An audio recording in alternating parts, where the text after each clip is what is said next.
Well, good morning. This video shows a little bit of our trip. Um, we left Mount Dare, shot across to Fink, and if I was to actually put my mouse up here, hopefully this is how this will record. We could actually see Mount Dare up here, um, Charlotte Waters, Fink around about here, and then we go on the Old Gun Heritage Trail, which is parallel with the Fink racing track.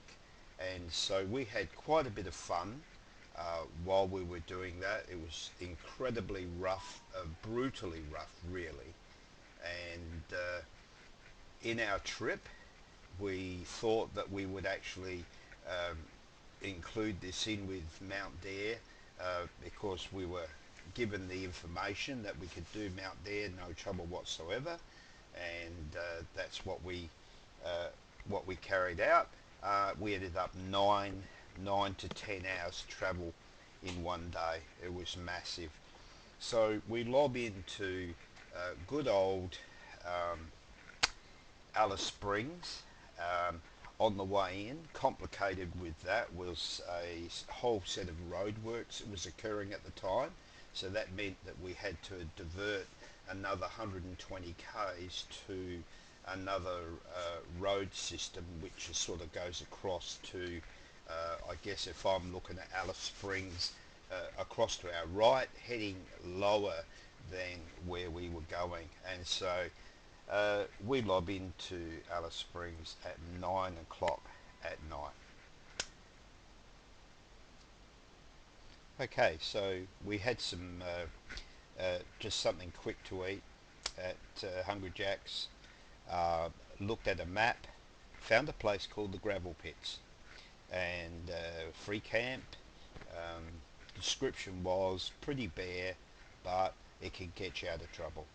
So we decided, well, that's really our only choice. So on the way in, we had to look at the map and thought, okay, well, that's not too bad. So we took the next 25 to 30 minutes to actually find it, drove up a track and thought, oh, well, that's okay. We're doing all right.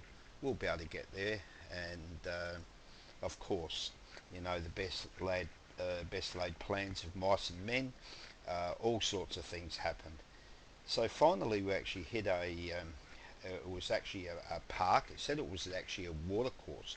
And I thought trying to find a watercourse in Alice Springs, unless it's a downpour, is pretty much impossible. But nevertheless, we actually worked our way through and followed through this area. And sure enough, we actually found the gravel pits. So it's 9:30, quarter to 10, and we've got to unpack the Alti in the dark. Got one torch. Sue's holding the torch, and there I am unpacking, uh, bracing the actual Alti level as we possibly could, and unpacked.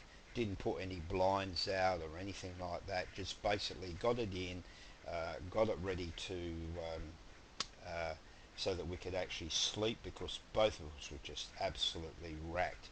And before we hit the sack, um, we had to laugh with each other because inadvertently, one of the spots that we had decided that we were going to drive into and just stay the night, um, somebody was already in there parking with a girlfriend. And so there I am, lights are on. Uh, they've actually turned their car around. They're coming back towards me. The fellow was pretty ticked, and there I am trying to back up. I can't see a thing because he's got high beams on. So he was pretty unhappy, and in the end I had to get out the car, walk to his car, which I'm thinking this is a risk. So, and I said, listen, mate. I said I don't want to cramp your style. I said I didn't know you were there. I said I've got a trailer on. I've got to back up. I can't see a thing unless you turn your lights off. And the girlfriend is sitting in there and she's looking up at me and she is just laughing hysterically.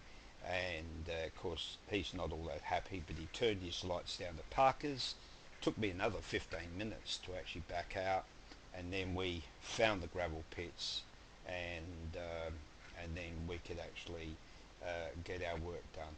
What a night! So that's really the start of this.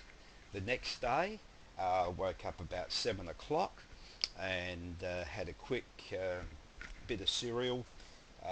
Found Super Cheap actually had Ridge Rider 9-inch lights for sale, and walked in there expecting to pay $290 odd, which is dirt cheap anyhow, for driving lights. They're on special, $207. So got the lights, had all the stuff in the car to connect it up. Then I had to remove the underside of the bull bar so I could get to all the wiring, and change over the lights.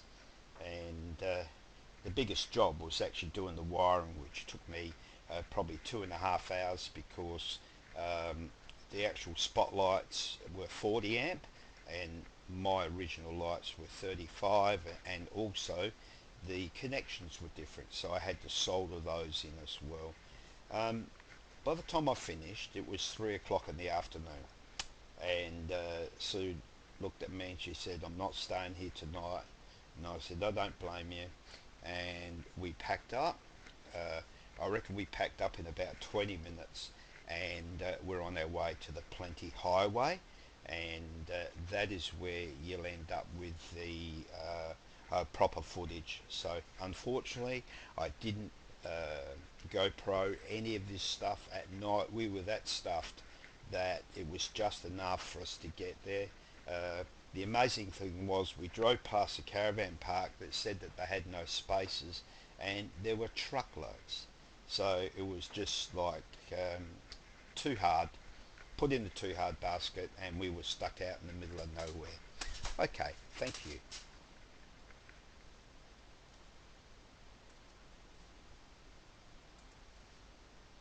So we decided one night at the gravel pits was enough, and so end up about 3 o'clock we left. So we've spent, I've spent four plus hours actually getting the SU Warburton seat.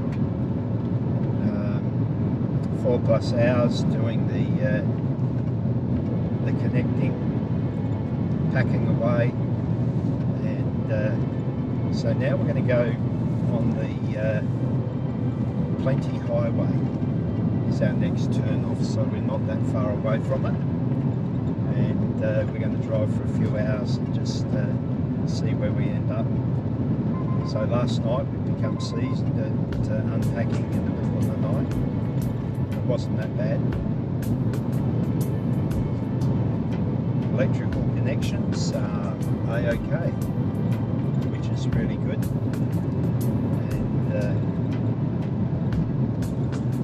so we're still driving into the sun. I thought we'd be actually driving away from it. Well, the road has shrunk. So this is the Plenty Highway, plenty thin maybe. Yeah, very narrow. So we've had 2 vehicles go past so far. Oh, heap of stuff along there we can see. But this way here we'll go through, get to Bullera, and then actually head up from there. So about 70 odd k's from, is it called Goldfields? Something like that. So we'll have a look. But I mean, it's a narrow road, but it's very smooth. So certainly, if you come across a semi, where you're just better off just pulling over to the side of the road, pulling up, and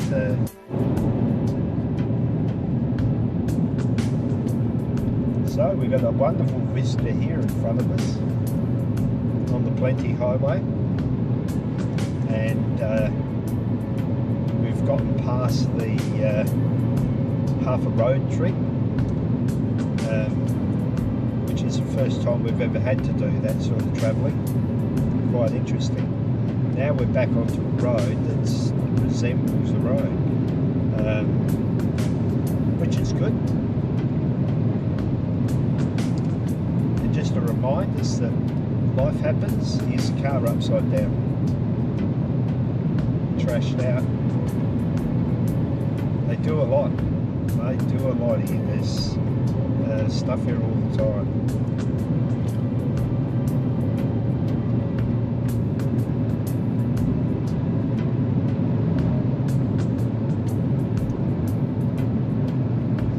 Pretty lush actually when you think of it, but then again we've had a It'd be nice to put the Aldi up too, but it'd be freezing cold.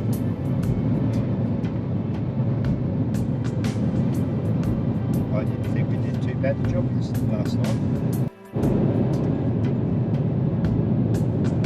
Men's track. So that was the where other that way. ends up. Yeah. When we saw at Vince track, that's where it ends up. Yeah. So you can bypass Yeah. a hell of a lot by going across there. Probably. We didn't know that, Steve. I see new highway here.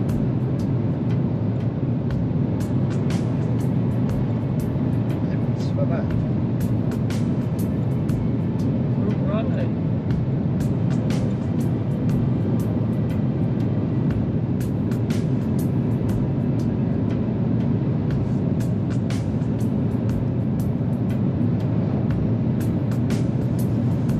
Even got passing lane. Yeah. Yeah. We're going to take this up to 21.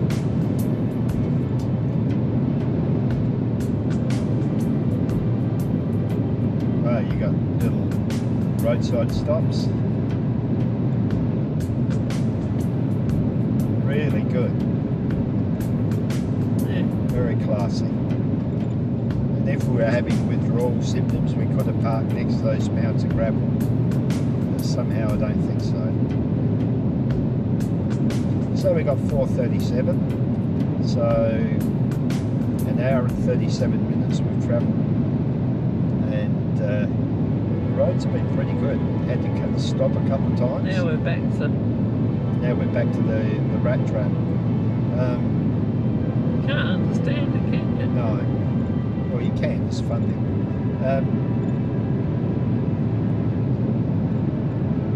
I find as I've gotten older, climbing underneath cars and twisting is a bit of a pain.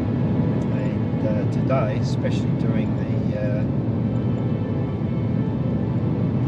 cover underneath the bull bar, was an absolute sod.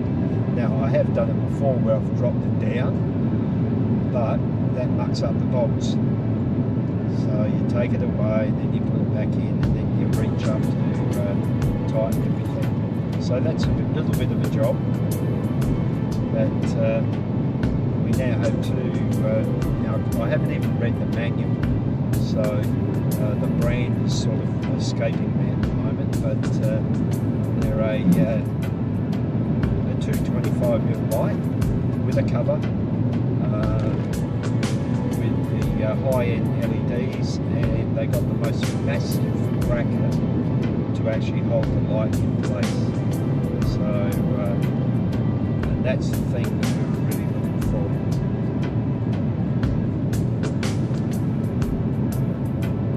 Where with the Kings, now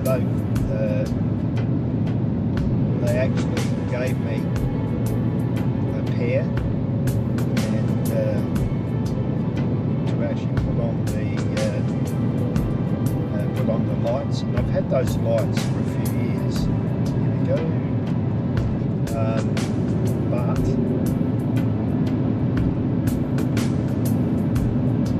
I think I'll end up giving them away. I'll put them in sailboats. Yeah, we can do that. Yep.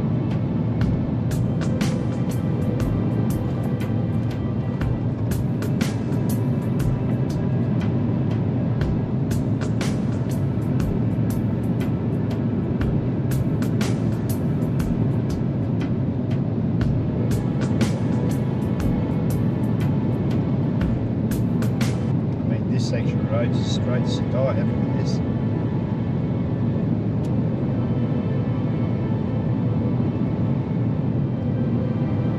The problem with it, the whole thing, and it's just a short section. But Another windmill gone to putty. yep, They use So- pumps. we got a free camp, and this seems to be it. Says that we're right smack dab on it, and have no idea where. There's a few beautiful birds over there.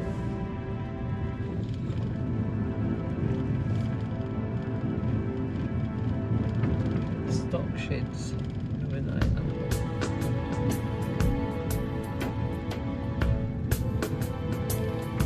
He's got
And these are the new Ridge Rider lights that I installed yesterday.